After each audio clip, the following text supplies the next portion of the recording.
ಎಲ್ಲರಿಗೂ ನಮಸ್ತೆ. ಯಾರಿಗೂ ಆಗಲಿ ಯಾರಿಗೇ ಆಗಲಿ ಯಾವುದೇ ಉದ್ದೇಶಗಳಿಂದ ಯಾರು ಏನು ಇದು ಮಾಡಲೇಬೇಕು ಅಂತ ಯಾರು ತಪ್ಪು ಮಾಡಲ್ಲ. ಸೊ ನಾನು ಪ್ರತಿ ಹಂತದಲ್ಲೂ ಪ್ರತಿ ಸಿನಿಮಾಗಳಲ್ಲೂ ಸಾಂಗ್ಗಳು ಬರ್ತೀನಿ. ದೇವ್ರ ಬಗ್ಗೆ ಸಾಂಗ್ ಬರ್ತೀನಿ, ಲವ್ ಬಗ್ಗೆ ಸಾಂಗ್ ಬರ್ತೀನಿ, ಮದರ್ ಬಗ್ಗೆ ಸಾಂಗ್ ಬರ್ತೀನಿ, ಅಣ್ಣ ತಮ್ಮನ ಬಗ್ಗೆ ಸಾಂಗ್ ಬರ್ತೀನಿ. ಪ್ರತಿ ಹಂತದಲ್ಲೂ ಬೇರೆ ಬೇರೆ ಕಂಟೆಂಟಲ್ಲಿ ಸಾಂಗ್ ಬರ್ತೀನಿ. ತುಂಬ ಪ್ರೀತಿ, ತುಂಬ ಪ್ರೋತ್ಸಾಹಿಸಿ ನನ್ನ ಈ ರೇಂಜ್ಗೆ ತಗೊಂಬಂದು ನಾನು ಎಲ್ಲರೂ ನನ್ನ ಸಾಂಗ್ಗಳ ಪ್ರೀತಿಯಿಂದ ಕೇಳಿ ಗೆಲ್ಸಿದ್ದೀರಾ. ಪ್ರೇಮ್ ಸಿನಿಮಾ ಬರ್ತಾನೆ ಅಂತಂದರೆ ಏನು ಸಾಂಗ್ ಜೋರಾಗಿ ಮಾಡಿರ್ತಾನೆ ಅನ್ನೊಂದು ತುಂಬ ಕುತೂಹಲ ಇಟ್ಕೊಂಡು ತುಂಬ ಅದರಿಂದ ಕಾಯ್ತಿರ್ತೀರ. ಸೊ ಅದಕ್ಕೆಲ್ಲ ನಾನು ಯಾವಾಗಲೂ ನನ್ನ ಕೊನೆ ಉಸಿರಿರೋರು ನಿಮ್ಮ ಚಿರುಣಿಯಾಗಿರ್ತೀನಿ. ಬಟ್ ಈ ಸಾಂಗ್ ಬರೆದಾಗ ನಾನು ನನ್ನ ದೃಷ್ಟಿಕೋನದಲ್ಲಿ ನಾನು ಬರೆದೆ. ಒಂದು ಬಾಟ್ಲು, ಒಂದು ಉಪ್ಪಿನಕಾಯಿ, ಸೊ ಇದನ್ನು ಕಂಟೆಂಟ್ ಇಟ್ಕೊಂಡು ನಾನು ಬರೆದೆ. ಒಂದು ವರ್ಡ್ನ ತೆಗೆದು ಹಿಂದೆ ಹಾಕ್ಬೋದಾಗಿತ್ತು, ಬಾಟಲ್ನ ಮೇಲೆ ಎತ್ತಿ ಅಂತ ಹಾಕ್ಬೋದಾಗಿತ್ತು. ನನಗೆ ಕುತೂಹಲ ಇರಲಿ ಅಂತ ತಗೊಂಬಂದಲ್ಲಿ ಎಂಡಲ್ಲಿ ಹಾಕ್ತೆ. ಯಾಕೆ ಕುತೂಹಲ ಇರಲಿ ಅಂದರೆ, ಒಂದು ಸಾಹಿತ್ಯ ರಚನೆ ಮಾಡಬೇಕಾದ್ರೆ ಒಬ್ಬ ಸಾಹಿತಿ ಹಾಗೂ ಮಾಡ್ಬೋದು ಹೀಗೂ ಮಾಡ್ಬೋದು ಅಂತ, ಅದನ್ನು ನಾನು ಒಲಗರ ರೀತಿಯಲ್ಲಾಗಲಿ ಬೇರೆ ಯಾರಿಗಾರು ನೋಯಿಸ್ಬೇಕು ಅಂತ ಆಗಲಿ, ಯಾರಿಗೂ ತೊಂದರೆ ಕೊಡಬೇಕು ಅಂತಲೇ ಆಗಲಿ ಯಾವ ಉದ್ದೇಶಕ್ಕೂ ಮಾಡ್ದೋನಲ್ಲ ನಾನು. ಯಾಕೆಂದರೆ ಇವತ್ತಿನವರೆಗೆ ನಾನು ಮಾಡಿಲ್ಲ, ನಂಗೆ ಸಾಯೋವರೆಗೂ ನಾನು ಮಾಡೋದು ಇಲ್ಲ, ನನಗೆ ಅದು ಅವಶ್ಯಕತೆಯೂ ಇಲ್ಲ ನನಗೆ. ಸೊ ಇದರಿಂದ ಸುಮಾರು ಜನಕ್ಕೆ ಅದು ಯಾವ ದಿಕ್ಕಲ್ಲಿ ಅದನ್ನು ಅರ್ಥ ಮಾಡ್ಕೊಂಡಿದ್ದಾರೋ, ಸೊ ನನಗದು ಗೊತ್ತಿಲ್ಲ. ನನ್ನ ಅರ್ಥದ ಪ್ರಕಾರ ನನ್ನ ಬರೀಬೇಕಾದ್ರೆ ನಾನು ಈ ಅರ್ಥದಲ್ಲಿ ಅದನ್ನು ಹೇಳಿದೆ. ನಾನು ಮೀಡಿಯಾ ಮುಂದೆನೂ ಅದನ್ನು ಹೇಳಿದೆ. ನಾನು ಆದರೂ ತುಂಬ ಜನ ನನ್ನ ಪ್ರೀತಿ ಮಾಡೋರು, ನನ್ನ ತುಂಬ ಹೃದಯ ಕತ್ತರುವಂಥದ್ದಾಗೋರು, ನನ್ನ ಫ್ಯಾನ್ಸ್ಗಳಾಗಲಿ, ನನ್ನ ಫ್ಯಾಮಿಲಿ ಆಗಲಿ, ಎಲ್ಲರೂ ನಾನು ತುಂಬ ಪ್ರೀತಿ ಮಾಡೋರು. ಸೊ ಕೆಲವ್ರಿಗದು ಹರ್ಟ್ ಆಗಿರ್ಬೋದು, ಕೆಲವ್ರಿಗದು ನನ್ನಿಂದ ಪ್ರೇಮ್ ಈ ಥರನ, ಪ್ರೇಮ್ ಹಿಂಗೂ ಬರೀತಾನ ಅಂತ ಕೆಲವರೆಲ್ಲ ಕೇಳಿದ್ರು.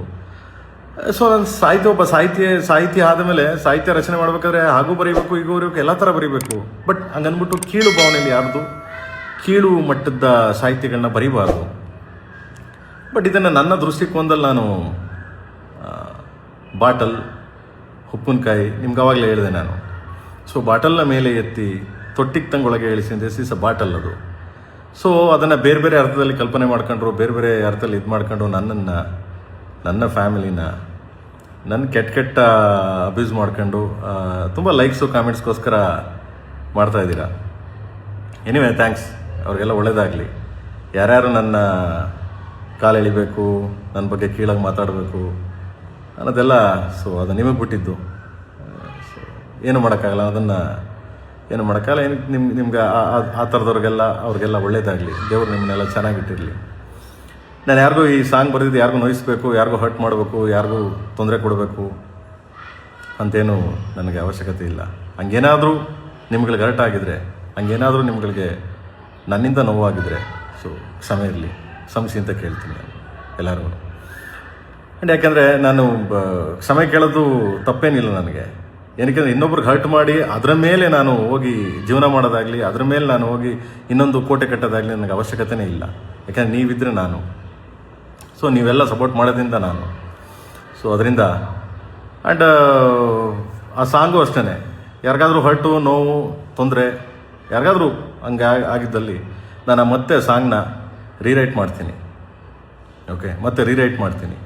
ಸೊ ಮತ್ತೆ ತಿರ್ಗಾ ದೇಶಾದ್ಯಂತ ರಿಲೀಸ್ ಮಾಡ್ತೀನಿ, ಮತ್ತೆ ಬರೀತೀನಿ ಅದನ್ನು, ಬೇರೆ ಬರೆದು ಮತ್ತೆ ಮಾಡ್ತೀನಿ. ಯಾಕೆಂದರೆ ನಿಮ್ಗೆ ಹರ್ಟ್ ಮಾಡಿ, ನಿಮಗೆ ತೊಂದರೆ ಕೊಟ್ಟು, ನಿಮಗೆ ನೋಯಿಸಿ ನಾನು ಯಾವತ್ತೂ, ನನಗೆ ಆ ಥರದ್ದು ಉದ್ದೇಶನೂ ಬೇಡ. ನನಗೆ ಅದೇನು ಅರ್ಥ ಆಗಿದೆ ನನಗದು ಗೊತ್ತಿಲ್ಲ.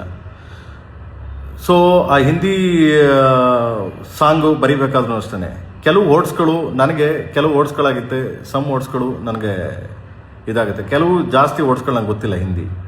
ಬಟ್ ಹಿಂದಿ ಬರೆದಿದ್ದು ನಮ್ಮ ರಕೀಬ್ ಆಲಮ್ ಅವರು ಏಕಾಏಕಿ ಅದೊಂದು ಸ್ಟೇಟ್ಮೆಂಟ್ ಕೊಟ್ಟರು ಅವರು, ಇಲ್ಲ ನನಗೆ ಕನ್ನಡ ಏನಿತ್ತು ಅದನ್ನೇ ಬರೆದಿದ್ದೀನಿ ನಾನು ಅಂತ. ಕನ್ನಡದಲ್ಲಿ ತುಂಬ ಚೆನ್ನಾಗಿದೆ ಸಾಹಿತ್ಯ. ಕೆಲವು ವರ್ಡ್ಸ್ಗಳು ಅವ್ರು ಯಾರ್ಯಾರಿಗೆ ಅರ್ಥ ಆಯಿತು ಗೊತ್ತಿಲ್ಲ, ಬಟ್ ಹಿಂದಿ ನನಗೆ ಅರ್ಥ ಆಗಲಿಲ್ಲ ಅದು. ಸೊ ಬಟ್ ಕೆಲವು ಲ್ಯಾಂಗ್ವೇಜ್ ನನಗೆ ಪ್ರಾಬ್ಲಮ್, ಅದು ಎಲ್ಲರಿಗೂ ಗೊತ್ತೇ ಇದೆ. ಏನಿವೆ ಪಾಪ ರಕೀಬ್ ಆಲಮ್ ಅವರು ಪಾಪ ಕಾಂಟ್ರವರ್ಸಿ ಆಯಿತು, ಆ ದೃಷ್ಟಿಯಿಂದ ಅವರು ಆ ಥರ ಹೇಳಿದ್ದಾರೆ. Anyway, so is my writer and ಎಲ್ಲ ಸಾಂಗ್ ಅವರೇ ಬರೆದಿರೋದು. ಶಿವ ಸಟ್ಟಾಗಲ್ಲ ಆ್ಯಂಡ್ ಆಲ್ ಸಾಂಗ್ಸ್, ನುಗ್ಗಿ ಹೊಡಿ, ಕಮಾನ್ ಕಾಳಿ, ಎಲ್ಲ ಸಾಂಗ್ ಅವರೇ ಬರೆದಿರೋದು. ಆ್ಯಂಡ್ ಸೊ ಅದು ಪಾಪ ಅವರು ಸಮಜಾಯಿಸ್ಕೊಳ್ಳಲಿಲ್ಲ ಆ್ಯಂಡ್ ಇಟ್ಸ್ ಓಕೆ. ಸೊ ಅವರು ನನ್ನ ಇದ್ರ ಮೇಲೆ ಹಾಕಿದ್ರು. ಎನಿವೆ, ಸೊ ನಾನು ಒಪ್ಕೋತೀನಿ, ಆಯಿತು ಅಂತ ನಾನು ಅದನ್ನು ಅಗ್ರಿ ಮಾಡ್ತೀನಿ. ಯಾಕೆಂದರೆ ಅವರು ಎಲ್ಲೋ ಭಯದಿಂದ ಎದ್ರಕೊಂಡು, ಭಯದಿಂದ ತುಂಬ ಇದರಿಂದ ಅಯ್ಯೋ ನಾನು ಈ ಥರ ಹಿಂಗಾಗ್ತಿದೆ ನನಗೆ ಅಂತ ಎದ್ರಕೊಂಡು ಅವರು ಪ್ರೊಡಕ್ಷನ್ ಮೇಲೆ ಆಗಲಿ, ಪ್ರೇಮ್ ಮೇಲೆ ಆಗಲಿ, ಸೊ ಸಿನಿಮಾ ಮೇಲೆ ಆಗಲಿ ಹಾಕಿದ್ದಾರೆ. So anyway, so no problem. And ನೂರ ಅಷ್ಟೇ, ನೂರವರು ಬಂದ್ಬಿಟ್ಟು ಸಿನಿಮಾ ಮಾಡಬೇಕಾದ್ರೆ ನೂರವ್ರು ಮಾತಾಡಿರೋದು ರಿಯಲಿ ನನಗೆ ತುಂಬ ತಪ್ಪದು. ಏನಕ್ಕೆ ಯಾವುದೇ ಕಲಾವಿದ ಆಗಲಿ, ಯಾರೇ ಆಗಲಿ, ಒಂದು ಸರಿ ಸಿನಿಮಾ ಮಾಡ್ಬೇಕಾದ್ರೆ, ಒಂದು ಸರಿ ಕಮಿಟ್ ಮಾಡಾಕ್ಬಾರೆ ಸಾಂಗ್ ಕೇಳ್ತಾರೆ, ಸಾಹಿತ್ಯ ಕೇಳ್ತಾರೆ, ಆಮೇಲೆ ಅವ್ರ ಎಕ್ಸ್ಪ್ರೆಷನ್ ಹೆಂಗೆ ಬರುತ್ತೆ. ಸಾಹಿತ್ಯ ಗೊತ್ತಿಲ್ಲ, ಎಕ್ಸ್ಪ್ರೆಷನ್. ಸೊ ಎಕ್ಸ್ಪ್ರೆಷನ್ ಹೆಂಗೆ ಬರುತ್ತೆ ಸಾಹಿತ್ಯ ಗೊತ್ತಿಲ್ಲ ಅಂದರೆ? ಒಂದೇ ಬರುತ್ತೆ ಅಲ್ವಾ. ಸೊ ಯಾಕೆ ಹಂಗೆ ಮಾತಾಡೋದು ಅಂತ ನನಗೆ ಗೊತ್ತಿಲ್ಲ. ಸೊ ಯಾಕಂದ್ರೆ ಬಿಕಾಸ್ ಆಫ್ ಅವ್ರು ಎಲ್ಲ ಕಡೆ ಅವರು ಸ್ವಲ್ಪ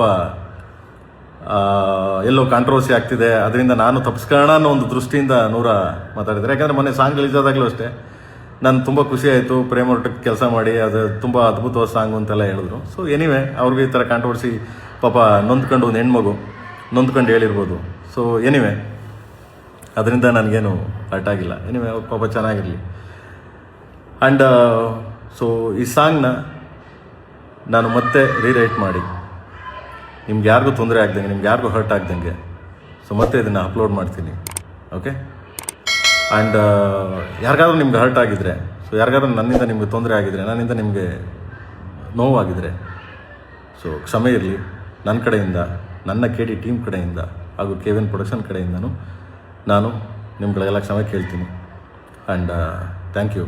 ಅತಿ ಶೀಘ್ರದಲ್ಲೇ ಅದನ್ನು ಬೇರೆ ಚೇಂಜ್ ಮಾಡಿ ಸೊ ಅಪ್ಲೋಡ್ ಮಾಡ್ತೀನಿ. Thank you. ಆ್ಯಂಡ್ ಎಲ್ಲರಿಗೂ ಯುಗಾದಿ ಹಬ್ಬದ ಶುಭಾಶಯಗಳು. ಸೊ ಚೆನ್ನಾಗಿರಿ, ಖುಷಿಯಿಂದ ಇರಿ. So God bless you. Thank you. Latest ಹಾಗೂ ಇಂಟ್ರೆಸ್ಟಿಂಗ್ ಸುದ್ದಿಗಳಿಗಾಗಿ ಬಾಸ್ ಟಿವಿ ಕನ್ನಡ ಚಾನೆಲ್ನ ಸಬ್ಸ್ಕ್ರೈಬ್ ಮಾಡಿ. ಹಾಗೆಯೇ ಬೆಲ್ ಐಕಾನ್ ಪ್ರೆಸ್ ಮಾಡಿ. ಇದರ ಜೊತೆಗೆ ಫೇಸ್ಬುಕ್, ಇನ್ಸ್ಟಾಗ್ರಾಮ್, ಎಕ್ಸ್ನಲ್ಲೂ ಮಿಸ್ ಮಾಡದೆ ಫಾಲೋ ಮಾಡಿ.